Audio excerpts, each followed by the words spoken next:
Hello प्यारे बच्चों, स्वागत है आपका आपके अपने चैनल फी टाइम में। अपने बेटे विद्युत क्षेत्र और विद्युत आवेश के बारे में पढ़ रहे थे। पिछले वीडियो में अपने बड़ा ही इम्पोर्टेंट क्वेश्चन किया था बेटे कूलाम का नियम। कूलाम का नियम जो है बेटा इलेक्ट्रोस्टैटिक्स के लिए मोस्ट इम्पोर्टेंट है। आपने वीडियो पूरा देख लिया होगा, नहीं देखा है तो अच्छी तरह से उस वीडियो को देखिए बेटा। उस क्वेश्चन में से निश्चित रूप से कुछ न कुछ एग्ज़ाम में पूछा जाता है, और एग्ज़ाम में नहीं भी पूछा जाता है तो भी वो बेसिक क्वेश्चन है बेटा। बेसिक इस पॉइंट ऑफ व्यू से है क्योंकि पूरी इलेक्ट्रोस्टैटिक्स जो है वो कूलाम के नियम पर बेस्ड है। यदि अपने को कूलाम का नियम आता है और अच्छी तरह से आता है बेटे, तो अपने पास इलेक्ट्रोस्टैटिक्स में कोई प्रॉब्लम नहीं आएगी। आप वीडियो को पूरा देखिए बेटे। अगर आपको कहीं समस्या आती है तो आप मुझे कमेंट कर सकते हैं, आपकी हर समस्या का सॉल्यूशन किया जाएगा। आप वीडियो अच्छी तरह से देखिए, पूरा पढ़िए और अच्छी तरह से समझिए। इस चीज़ को रट्टा कहीं नहीं लगाना है, समझना है आपको अच्छी तरह से। जो रीट के स्टूडेंट जुड़े हुए हैं उनसे भी मेरा विशेष आग्रह है कि इस वीडियो को ज़्यादा से ज़्यादा शेयर कीजिए, ज़्यादा से ज़्यादा बच्चों तक जो अब 12th में है उनके पास पहुंचाइए, ताकि ज़्यादा से ज़्यादा बच्चों को इसका बेनिफिट हो।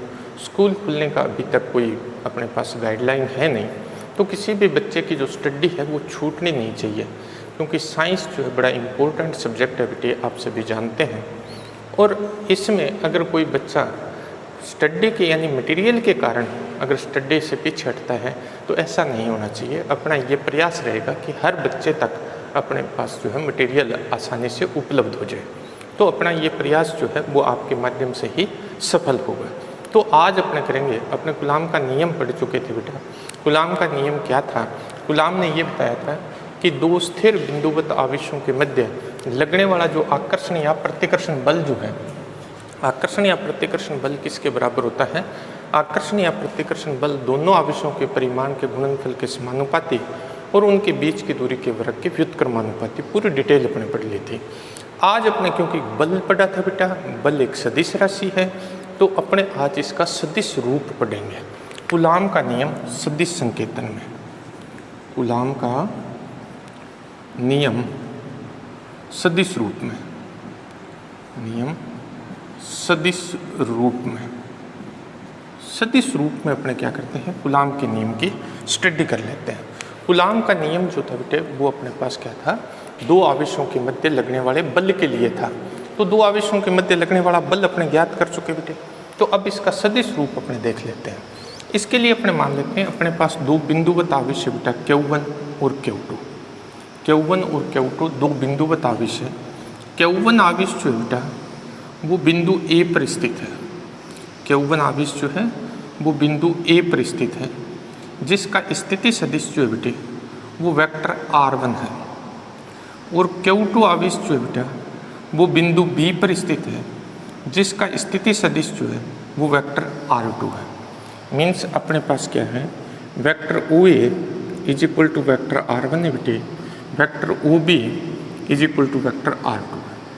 मैं यहाँ बोल रहा हूँ बेटा स्थिति सदिश। दो शब्द आते हैं बेटा, एक आता है स्थिति सदिश और एक आता है विस्थापन सदिश। किसी बिंदु की स्थिति को, ध्यान से सुनिए बेटा, किसी बिंदु की स्थिति को मूल बिंदु के सापेक्ष व्यक्त करने वाला जो सदिश होता है उसे स्थिति सदिश कहते हैं। मूल बिंदु के अलावा अन्य किसी बिंदु के सापेक्ष अगर स्थिति को व्यक्त किया जाता है तो वो अपने पास क्या होता है बेटे? विस्थापन सदिश होता है। वो अपने पास क्या है? विस्थापन सदिश। तो ये अपने पास ए बी जो है बेटा, ए बी अपने पास क्या है? विस्थापन सदिश है। किसका? Q2 का। किसके सापेक्ष है? Q1 के सापेक्ष। ये अपने पास एक सदिश त्रिभुज बन गया बेटे। क्या बन गया? सदिश त्रिभुज। 11th में अपने त्रिभुज नियम पढ़ा था बेटा। वो नियम क्या कहता है? उस नियम के अनुसार यदि किसी त्रिभुज की दो क्रमागत भुजाएं समान क्रम में दो सदिशों को परिमाण और दिशा में निरूपित करती है, तो त्रिभुज की तीसरी भुजा विपरीत क्रम में उनके परिणामी सदिश को परिमाण व दिशा में निरूपित करेगी। ये अपने पास त्रिभुज नियम था। इस त्रिभुज में अपने क्या करते हैं? त्रिभुज नियम लगा देते हैं। त्रिभुज OAB में, त्रिभुज OAB में अपने पास आ जाएगा बेटा वेक्टर OA प्लस अपने पास आ जाएगा vector AB is equal to अपने पास आ जाएगा बेटा वेक्टर OB। अपने को वेक्टर ए बी चाहिए बेटा। Vector A B is equal to अपने पास आ जाएगा vector O B minus vector O A. अब देखिए बेटा वेक्टर ओ बी और वेक्टर ओ ए के मान हैं वो इसमें रख दें तो यह जगह vector R2 minus vector R1। इसको लिखते हैं बेटा वेक्टर R12। वेक्टर R12 क्या है बेटा? वेक्टर R12 जो है वो अपने पास है Q2 का Q1 के सापेक्ष विस्थापन सदिश। ये अपने पास आ गया बेटा समीकरण नंबर 1। ध्यान से देखिए बेटा अपने क्या किया, Q1 के सापेक्ष Q2 का विस्थापन सदिश वेक्टर R12 अपने ज्ञात कर लिया बेटा। अब देखो बेटा अगर अपने Q2 के सापेक्ष Q1 का ज्ञात करते तो बेटा तब अपने पास आता है बेटा, तब मैं यहाँ लिख देता हूँ vector R21 is equal to अपने पास आता है बेटे vector R1 minus vector R2। ये क्या है? ये Q2 के सापेक्ष Q1 का विस्थापन सदिश है। क्लियर बेटे? अब अपने पास क्या है कि ये जो Q1 आवेश है बेटा ये Q2 पर बल लगाता है।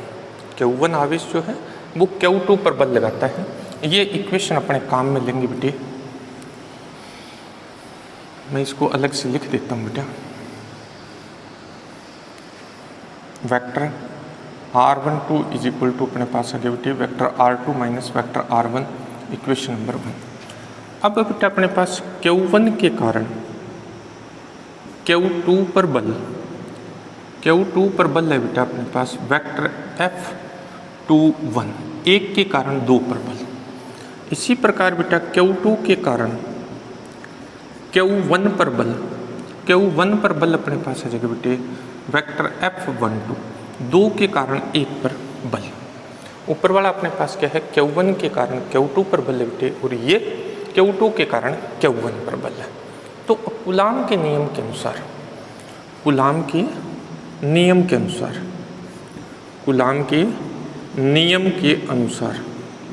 कूलाम का नियम कहता है बेटा, नियम के अनुसार अपने पास क्या आ जाएगा वेक्टर F21 यानी ये वेक्टर F21 जो है वो बेटा 2 नंबर चार्ज पे बल लग रहा है किसके कारण? 1 नंबर के कारण। और वेक्टर F12 जो है वो Q1 पर बल लग रहा है बेटा किसके कारण? Q2 के कारण। तो vector F21 is equal to अपने पास आ जाएगा Q1 Q2 अपोन अपने पास आ जाएगा बेटे ये अपने पास क्या आ गया बेटे वेक्टर R12। तो ये वेक्टर R12 की डायरेक्शन ये है, यह जगह R12 का स्क्वायर। जब किसी सदिश का वर्ग किया जाता है बेटा तो वो अदिश बन जाता है। किसी सदिश का जब वर्ग किया जाता है तो वो किस में परिवर्तित हो जाता है? अदिश में। ये भी अपने 11वीं क्लास में पढ़ा था बेटा। अपने क्या किया था? डॉट प्रोडक्ट किया था बेटा, अदिश गुणनफल, उसमें अपने ये चीज़ देखी हुई। ये अपने पास आ जाएगा R⁻12। R⁻12 क्या है बेटा? समीकरण नंबर आ जाएगी 2। R⁻12 जो है वो Q1 से Q2 की दिशा में एकांक सदिश है। क्या है? एकांक सदिश। Q1 से Q2 की दिशा में एकांक सदिश आ गया अपने पास। ये आ गया बेटा। इसी प्रकार अपने पास क्या आ जाएगा बेटा? इसी प्रकार वेक्टर F12 जो है वो अपने पास आ गया कि Q1 Q2 अपोन R21 का स्क्वायर R⁻21 और R⁻21 जो है बेटा वो Q2 से Q1 की दिशा में एकांक सदिश है। Q2 से Q1 की दिशा में क्या है? एकांक सदिश है। सिंपल सा अपने पास जो फॉर्मूला लिखा था कूलाम के नियम से उसी तरह से लिख दिया। ये एकांक सदिश है। देखिए बेटा इसकी दिशा Q1 से Q2 की ओर है, इसकी दिशा Q2 से Q1 की ओर है। देखिए एकांक सदिश ऐसा सदिश होता है जिसका परिमाण एक हो। परिमाण एक हो तो इसका परिमाण भी एक है, इसका भी एक है, लेकिन इनकी दिशा विपरीत है। तो अपने इसको ऐसे लिख सकते हैं बेटा। किस तरह से? अपने इस तरह से इसको लिख सकते हैं। देखिए क्या R⁻12 बराबर लिख सकते हैं माइनस R⁻21। आर कैप 1 2 बराबर क्या लिख सकते हैं अपने आर कैप 2 1। अब बेटा आर कैप 1 2 का ये मान जो है यहाँ रख देते हैं, ये वाला मान। तो समीकरण 2 से बेटा, समीकरण 2 से अपने पास क्या आ जाएगा, समीकरण 2 से अपने पास आ जाएगा vector F21 is equal to, ये माइनस मैं बार पहले लिख देता हूँ, अपने पास आ जाएगा K Q1 Q2 upon R12 का स्क्वायर। अब ये आ जाएगा आर कैप 2 1। ये अपने मान रख दिया किसका, आर कैप 1 2 का, जिसका मान अपने पास है माइनस आर कैप 2 1। ये वैल्यू जब पुट करेंगे, देखिए बेटा ये जो R12 का स्क्वायर और R21 का स्क्वायर, ये दोनों एक जैसे, ये दूरी हो गई, इन दोनों के बीच की क्या हो गई, दूरी। तो दूरी चाहे A से B नाप लो बेटा, चाहे B से A नाप लो, उससे कोई फर्क नहीं पड़ेगा। तो अपने क्या करेंगे, समीकरण 3 से मान रख देते हैं बेटा। समीकरण 3 से मान रखने पर, समीकरण 3 से मान रखने पर अपने पास आ जाएगा बेटा vector F21 is equal to minus, इसकी जगह अपने पास क्या आ जाएगा, वेक्टर F12 आ जाएगा बेटा, वेक्टर F12। इसका मतलब ये हुआ बेटा, दो आवेशों के मध्य लगने वाला जो बल है वो परिमाण में बराबर होता है बेटा, दिशा में विपरीत होता है। तो यहाँ से एक बार अपने बोर्ड में क्वेश्चन आया हुआ है बेटा कि कूलाम का नियम जो है वो न्यूटन के गति के किस नियम की अनुपालना करता है, या गति के किस नियम की अनुपालना करता है।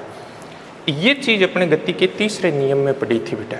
तीसरे नियम में अपने क्या पढ़ा था, तीसरे नियम में ये पढ़ा था कि दो वस्तुओं के मध्य लगने वाला जो बल होता है बेटा, वो परिमाण में बराबर और दिशा में क्या होता है, विपरीत होता है। तो वही चीज़ आ गई, दो आवेशों के मध्य लगने वाला बल जो है वो परिमाण में बराबर तथा दिशा में क्या है, विपरीत है। इसका अर्थ ये हुआ कि कूलाम का नियम न्यूटन के गति के तृतीय नियम की अनुपालना करता है। कूलाम का नियम, ये प्रश्न बोर्ड में आया हुआ है बेटा, कूलाम का नियम न्यूटन के गति के तृतीय नियम की अनुपालना करता है, यानी कूलाम का नियम जो है वो न्यूटन के गति के तीसरे नियम की अनुपालना करता है। तो ये अपने पास हो गया एक पार्ट। अब देखिए बेटा, अब अपने जानते हैं बेटा एकांक सदिश जो होता है बेटा, एकांक सदिश जो है वो होता है बेटा सदिश बटा सदिश का परिमाण। एकांक सदिश जो होता है बेटे, अपने 11वीं क्लास में पढ़ा था, A cap is equal to अपने लिखा था वेक्टर ए अपॉन ए का मापांक, या ए लिखते हैं अपने सीधा। तो एकांक सदिश क्या होता है बेटा, सदिश बटा सदिश का परिमाण होता है।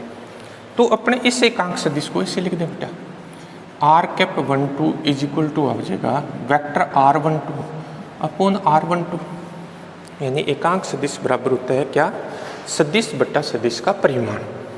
ये जो वैल्यू है बेटा वो समीकरण 2 में रख दें। ये वैल्यू जब समीकरण 2 में रखेंगे तो समीकरण 2 से अपने पास क्या आ जाएगा बेटा, ये आ जाएगा बेटा अपने पास vector F21 is equal to अपने पास आ जाएगा बेटा Q1 Q2 अपॉन अपने पास आ जाएगा R12 का क्यूब हो जाएगा बेटा, स्क्वायर पहले था बेटा, इससे मल्टीप्लाई करेंगे क्यूब हो जाएगा, यह आ जाएगा वेक्टर R12।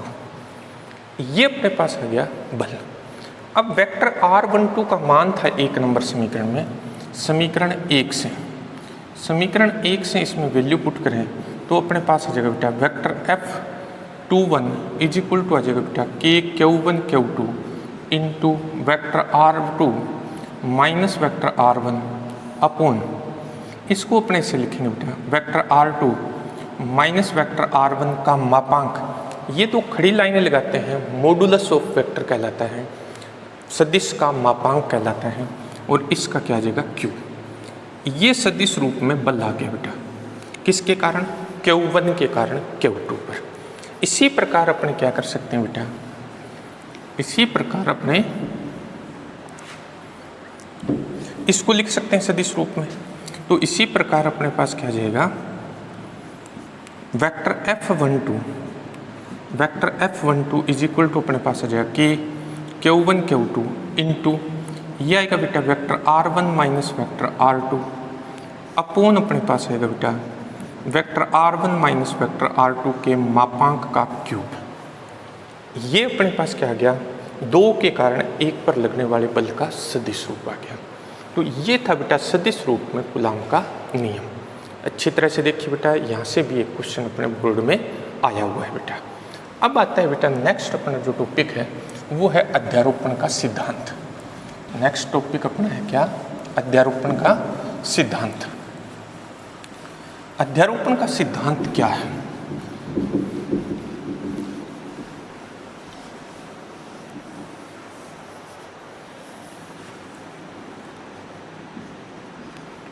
अध्यारोपण का सिद्धांत, प्रिंसिपल ऑफ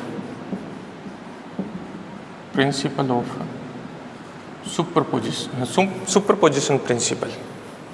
सुपरपोजिशन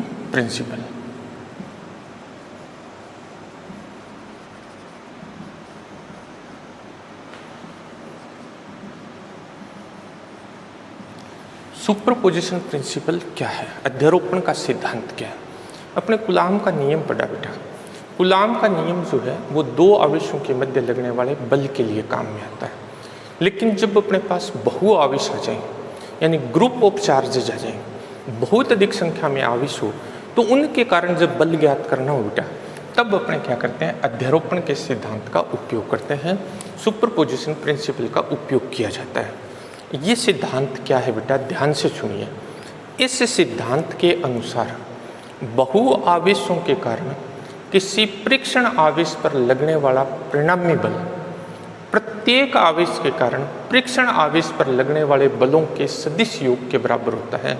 जब 2 आवेशों के मध्य बल ज्ञात किया जाता है तो अन्य आवेशों की उपस्थिति को नगण्य माना जाता है। दोबारा रिपीट कर रहा हूँ बेटा। इस सिद्धांत के अनुसार बहु आवेशों के कारण किसी परीक्षण आवेश पर लगने वाला परिणामी बल प्रत्येक आवेश के कारण परीक्षण आवेश पर लगने वाले बलों के सदिश योग के बराबर होता है। जब 2 आवेशों के मध्य बल ज्ञात किया जाता है तब अन्य आवेशों की उपस्थिति को नगण्य माना जाता है। बहु आवेशों के कारण मल्टीपल चार्जेस बोलते हैं बेटा, या ग्रुप ऑफ चार्जेस बोलते हैं। बहु आवेशों के कारण परीक्षण आवेश पर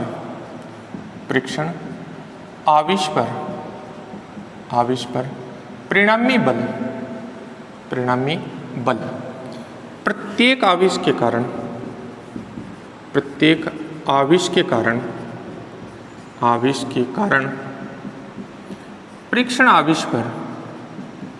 परीक्षण आवेश पर बलों के सदिश योग के बराबर होता है। सदिश योग के बराबर सदिश योग के बराबर होता है। जब 2 आवेशों के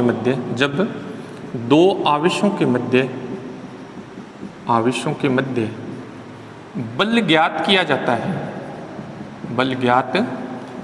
जाता है तो अन्य आवेशों की उपस्थिति को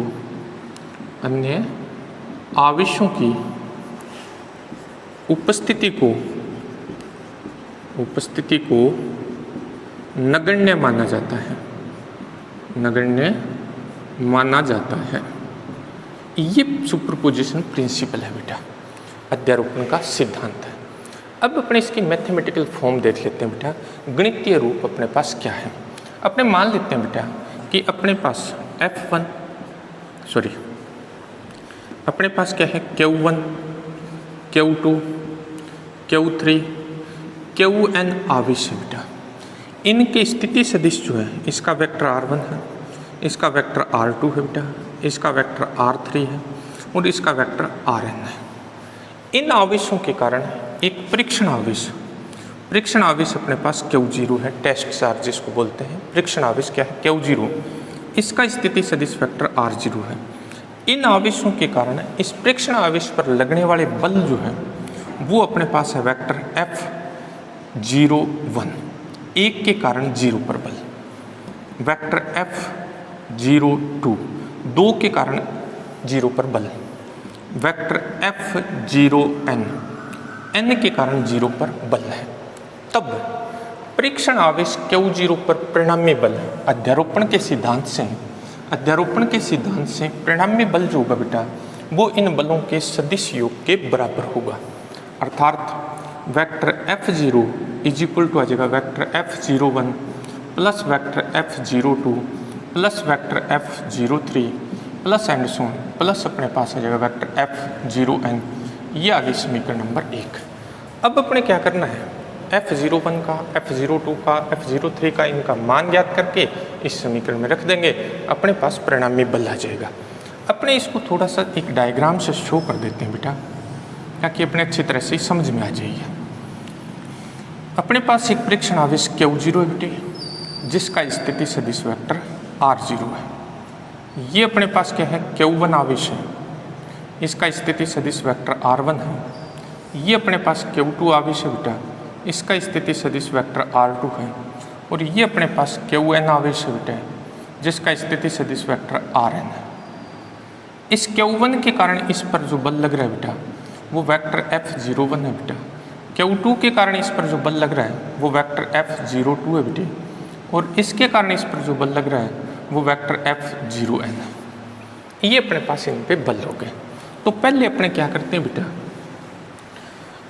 Q1 के कारण Q0 पर बल ज्ञात कर लेते हैं।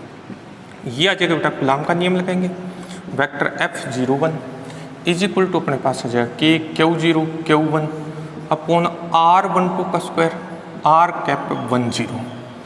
R कैप 10 क्या है बेटा, Q1 से Q0 की दिशा में एकांक सदिश है। Q1 से Q0 की दिशा में एकांक सदिश है। समीकरण नंबर 2। Q2 के कारण बेटा ये अपने पास आ जाएगा vector F02 is equal to K Q0 Q2 upon R20 का स्क्वायर R कैप 20। ये इक्वेशन नंबर आ गई बेटा 3 अपने पास।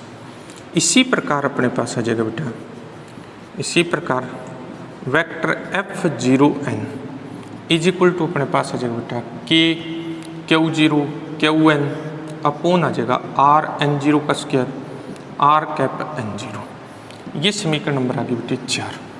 समीकरण 2, 3 और 4 से मान 1 में रख देते हैं। समीकरण